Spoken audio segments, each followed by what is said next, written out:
올리겠다고 얘기를 했기 때문에 예. 그 부분에 대한 유효성은 이미 다 자기가 써먹었다고 보는 거고요. 예. 그다음에 또 다른 게 있을 때 이제 또 5% 올릴 수 있을 저는 가능성이. 올릴 거라고 봐요. 조만간에 최대한 빨리. 왜냐하면은 안 그래도 지금 관세가 이제 그 물가를 또 더 인상시키는 요소가 있을 텐데 지금 안 올리면은 점점 올리기가 힘들어지거든요. 아무튼 뭐 그 대법원에서 판결 내린 이후에 트럼프가 보인 반응은 굉장히 격앙된 것이었고 곧바로 그 다음 날인가요? 아니면 당일 날인가 10%의 관세를 공통적으로 매겼습니다. 그리고 그거 15%를 올리겠다고 얘기했는데 아직 언제라고 못 박진 않았죠.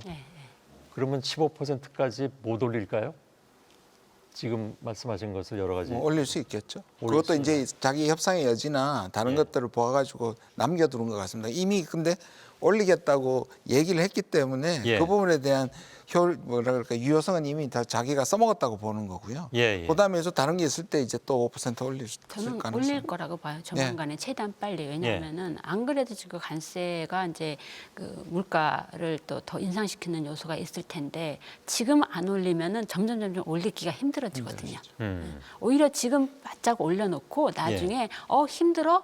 그럼 내가 좀 빼줄게라고 할 수 있는 룸을 만들어놔야 되기 때문에 최대한 저는 빨리 올릴 거라고 봅니다. 다만 그거는 150일 동안만 유효하잖아요. 맞습니다. 150일 이후에는 의회 허락을 받아야 되잖아요. 네. 근데 이제 이 사람 입장에서는 지금 며칠이 중요합니다.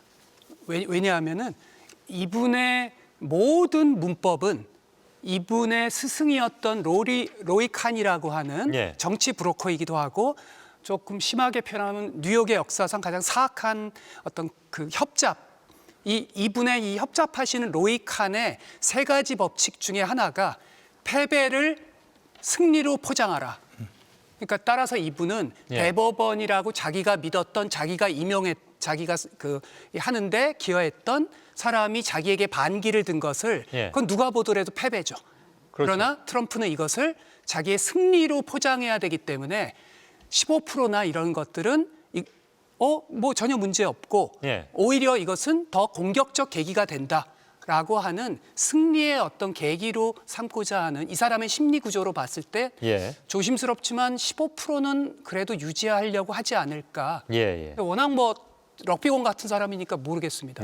15%를 올리는 것은 이미 뭐 실무 작업에 다 들어간 거니까 그걸 안 올릴 리는 없는 거고. 다만 그 시기는 뭐 지금 쉽게 이렇게 점칠 수는 없겠으나 가능한 한 빨리 하려고 하겠죠. 지금 말씀하신 대로 지금 시간이 매우 급한 상황일 수도 있으니까. 근데 이게 150일 동안만 유효하다 보니까 그 이후에 어떻게 할 것이냐에 대해서 지금 무역 301조를 동원했잖아요. 그거는 뭐 굉장히 강력한 것이기 때문에 그것까지 당연히 뭐 가겠죠. 조사 시작한 거죠. 조사는 보통 한 1년 걸린다고 그랬던가요? 하기 나름이죠. 길면 1년이 걸릴 수도 있고 300일조는 그렇게 쉽게 할 수 있는 게 아니라서 조사 기간이 상당히 길고 그 뭐 청문회도 해야 되고 실태 조사도 해야 되고 300일조는 명백하게 불공정 무역을 했다라는 증거가 있어야 되는 거. 그걸 증거를 만들기 뭐 그렇게 어렵지는 않을 수도 있지만 그래서 그렇게 그 예컨대 그 아이파 기반했던 상호 관세만큼 편하게 쓰기는 쉽지는 않다는 말씀드리고 싶죠. 그 조사 주체는 누굽니까? 301조에 대해서. 저는 USTR 미국 그렇죠. 무역 대표부죠. 근데 어차피 그 트럼프 사람들이기 때문에 그 조사는 상당히 빨리 끝낼 수 있을 것 같은데. 근데 하나 조금 복병이라고 생각할 수 있는 게 지금 너무 많은 관세가 생겼다 사라졌다가 하기 때문에 예컨대 대통령이 15%를 올린다라고 했지만 제가 어제 새벽까지도 연방 관보에 올라오나 안 올라오나 봤는데 계속 없고 그 간신히 어제 올라온 게 보니까 미국 대통령의 포고문을 그냥 그대로 가져와 가지고 해놓은 상태고 과로사 할지 모릅니다. 근데 이제 트럼프의 스타일이 워낙 적법한 절차, 소위 말하는 듀 프로세스라는 거에 전혀 관심이 없는 분들입니다. 따라서 예를 들어서 청문회라든지 이런 걸 거치는 프로세스를 이분들은 뛰어넘을 수 있습니다. 왜냐하면 뛰어넘어서 나중에 대법원에서 문제가 되더라도 그거는 1년 후 얘기고 그러니까 이 사람은 그 나중에 거는 큰 관심이 없습니다. 지금 예. 어떤 퍼포먼스를 보이고 어떻게 국면을 공격적으로 주도하느냐가 중요하기 때문에 예. 저는 아마 절차를 우리의 상상을 초월하게 만약 정말 301조를 하려면 예. 근데 지금 IPA를 썼던 이유가 왜냐하면 이렇게 강력한 많은 무역 규제를 할 수 있고 관세를 물릴 수 있는 게 있음에도 불구한 이유는 마음대로 할 수 있었기 때문이거든요. 예. 그래서 그거는 조사도 할 필요 없고 분석도 할 필요 없고 캡도 없고 기간도 없단 말이에요. 근데 이제 이거를 법적으로 이제 규제를 하는 거니까 사실은 굉장히 괴로운 건 사실이고요. 타격을 입은 것은 확실합니다. 그렇겠죠. 예. 그러니까 그렇게 격앙돼서 그렇죠. 반응이 나오는 그리고 것이기도 실제로 122가 지금 돌려막기 하기 제일 좋은 법안입니다. 하고. 예. 그러니까 151을 벌 수 있으니까. 그렇죠. 그리고 한 가지만 더 말씀드리면 예. 아니 미국 언론에서도 그걸 지적을 안 하던데 이게 관세 영향보다 더 심대한 영향이 있습니다. 이번에 존 로버트 대법원장이 작심하고 발언을 한 건데요. 그러니까 관세도 관세지만 당신이 즉 대통령이 미국의 수백 년간 지켜온 견제와 균형을 근본적으로 깨트리려고 한다면 그거는 도저히 용납할 수 없다라는 선전포고 같은 겁니다. 예. 그런 점에서 앞으로 트럼프 행정부가 상당히 어떤 무리한 행정부의 독주를 하려고 할 경우 예. 닐 골서치나 강경 보수주의자입니다. 그리고 존 로버트가 가만히 있지 않을 겁니다. 예. 근데 이게 굉장히 중요한 게 2025년에는 행정부의 남용에 대해서 28개 중에 24개를 행정부 편을 들어줬습니다. 근데 예. 이게 신호탄이 돼서 지금 남아있는 것들이 예를 들면 출생에 바로 시민권 얻는 거 못하겠다. 예. 그럼 대학 보조금 주는 거 이런 것들이 다 뒤집어질 수 있습니다. 예. 그러면 트럼프한테는 엄청난 타격이 될 수 있죠. 그렇군요. 뭐 아무튼 트럼프 입장에서는 그 301조 사전 조사를 최대한 5개월 내에 마치겠다는 입장이니까 뭐 평상시보다도 2배 이상 빠른 속도로 해야 된다는 얘기잖아요. 김양희 교수님 말 맞다나 과로사할 수도 있는 그런 속도로 마치긴 마칠 것 같습니다. 다음으로 이어가겠습니다. 다시 관세 얘기를 잠깐 좀 돌아오겠습니다. 오늘 조금 전까지 나눴던 얘기들은 정말 꼭 해보고 싶은 얘기였는데 의외로 빨리 나와서 잘 다뤘습니다. 근데 트럼프 같은 경우에 지금 뭐 본인을 관세맨이라고 부른다고 하더군요. 그리고 이 세상에서 가장 아름다운 단어가 관세라고 그런다고 하던데, 근데 사실 그 조사 결과를 보면 그 미국 국민의 64%가 관세 정책에 반대하고 있습니다. 절반이 훨씬 넘잖아요. 그죠? 이거 무시할 수 없는 숫자고, 더더군다나 중간 선거를 앞두고 있는 트럼프 입장에서 이걸 과연 무시하고 계속 관세가 가장 아름답다고 얘기할 수 있을 것인가, 그건 좀 의문인데, 그리고 뉴욕 연방은행이 최근에 낸 보고서를 보니까 관세 비용의 약 90%를 미국 기업과 소비자가 부담다. 이거는 사실 그 트럼프가 선전하고 있는 것과는 정반대 결과 아닌가요? 그렇죠. 예. 그럼에도 불구하고 그러면 이 정책을 계속 강행할 수 있을 것인가에 대한 의문, 조금 현실적으로 좀 따져봐야 될 필요가 있을 것 같습니다. 김 교수님. 제가 어제 공청에서도 강조했던 부분인데, 우리가 섣불리 지금 뭔가를 움직이면 바로 한국한테 또 관세를 또 부과할 것이다라는 어떤 그런 어떤 공포감이 있고 충분히 그럴 가능성이 있습니다만, 지금 전반적인 분위기는 그렇게 섣불리 관세를 올리기는 쉽지 않을 거다라는 부분을 좀 냉정히 좀 볼 필요가 있고, 단 그럼에도 불구하고 상징적으로 어느 하나를 탁 핀셋으로 어떤 그 부과를 할 수 있는 가능성도 있기 때문에 여러 가지를 조금 따져가면서 가자. 무조건 지금 하자 말자가 아니라 그런 차원을 좀 복합적으로 좀 볼 필요가 있다는 생각이 들고요.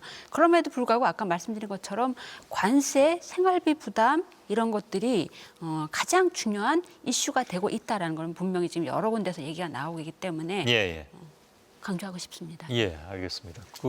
말씀하시죠. 사실은 트럼프가 미국 19세기, 20세기 초반의 경제에 대한 세계관을 갖고 있어요. 아주 강하게요. 예. 그러니까 이 사람은 과거 미국이 잘 나갔을 때는 관세 가지고 다 했는데 소득세도 필요 없는데, 연두교수에서 슬쩍 그런 얘기를 했죠. 소득세가 필요 없는 세상을 만들겠다. 이분은 대학에서 뭘 배웠는지 모르겠는데 19세기 배우다가 끝났는지 이게 이 사람의 세계관이에요. 그런데 이 사람도 현실적으로 부닥치는 건 지금 참모들의 계속된 요구는 제발 그 얘기는 그냥 그러니까 투자 많이 얻어내는 것만 얘기하고 초점은 그것보다 예. 물가 잡겠다. 처음에 저희들이 얘기한 거. 예. 예. 그래서 요걸로 가라고 하는데 그래서 이 사람이 아마 11월까지 갈팡질팡할 거예요. 근데 또 한 가지 그 변수도 있습니다. 이건 김 의원님께 여쭤볼까요? 그 공화당 내 이른바 이제 그 균열이랄까? 예, 지난번에 이제 캐나다 관세 문제 물리는 것도 공화당 의원들이 6명이 반대했잖아요. 네, 그 법에 찬성했죠. 그러니까 그 네. 저 관세를 매기지 말자는 그래서 그런. 트럼프가 그들에 대한 지지를 초래했습니다. 자기 예. 당인데. 뭐 당연히 그렇겠죠. 예. 근데 그뿐만이 아니라 그 이후에도 이 연방 대법원의 판결이 나온 것에 대해서 지지하는 공화당 의원들이 꽤 많단 말이죠. 그러니까 숫자를 다 이렇게 정확하게 셀 수는 없지만 어림잡아 10명 내외에. 그건 사실은 작은 균열은 아닌 것 같은데 그것이 결국은 트럼프의 어떤 그 관세 추진 정책에 상당 부분 걸림돌이 되지 않을까요? 그러니까 트럼프가 지금 초조하고 짜증이 나는 겁니다. 예. 그리고 전체적으로 분위기에서 민주당한테 넘어가는 것이 눈에 보이지 않습니까? 예. 보궐선거 지금 텍사스에서도 그렇고 예. 지금 하원 같은 경우에는 4석밖에 차이가 나지 않거든요. 그 텍사스 선거는 상당히 극적이더라고요. 그러니까 한 야, 그러니까. 14%로 대선 때 이겼는데 네. 그 포인트 차로 예. 이번에 17% 포인트 차로 맞습니다. 지지 않았습니까? 맞습니다. 예. 그러니까 사실 지금 드러내놓고 지지 철회라는 이 정막을 각오를 하고 있는 사람 외에도 예. 실제로 흔들리는 사람이 굉장히 많을 거예요. 예. 그러니까 이 부분을 트럼프는 이게 이제 부각되면 이 얘기를 했다가 그다음에 자기가 있는 세계관을 보는 것처럼 또 관세를 얘기를 하고 예. 이 사람은 한 줄이 필요하거든요. 예를 들어서 아까 말씀하신 것처럼 이게 전체 성공도 아닌데 한국한테 5,500불 받아냈다. 뭐 3,500불인데 자기는 또 거의 5,500불로 자기가 써버린단 예. 말이에요. 그래서 이 효과를 위해 가지고 한 국가를 때려놓고 포장을 하고 근데 실제로는 관세가 오르니까 이 부분에 대해서는 또 갈팡질팡한다는 것이 예. 그렇게 될 가능성이 매우 많습니다. 그래서 심지어는 하원 의장이 공화당의 핵심인 하원 의장이 대법원 판결이 나오고 나서 예. 매우 고무적인 의견을 표명했어요. 잘했다. 그러니까 존 로버트의 판결이 예. 지역구에서 선거에서 위기감을 느끼는 공화당 의원들이 사석에서 환호성을 지르게 만든 거예요. 예. 그러니까 왜냐하면 심지어 이게 왜 중요하냐면요. 공화당 전략가들의 입장에서는 노스다코타, 텍사스, 민주당이 결코 넘볼 수 없는 지역조차도 지역에 가잖아요. 의원님들은 지역에 많이 가시잖아요. 가면 농민들이 못 살겠다 그러는 거예요. 예. 그러면 농민들까지 저렇게 못 살겠다고 하면 저거는 공화당의 텃밭이 흔들리는 거거든요. 예.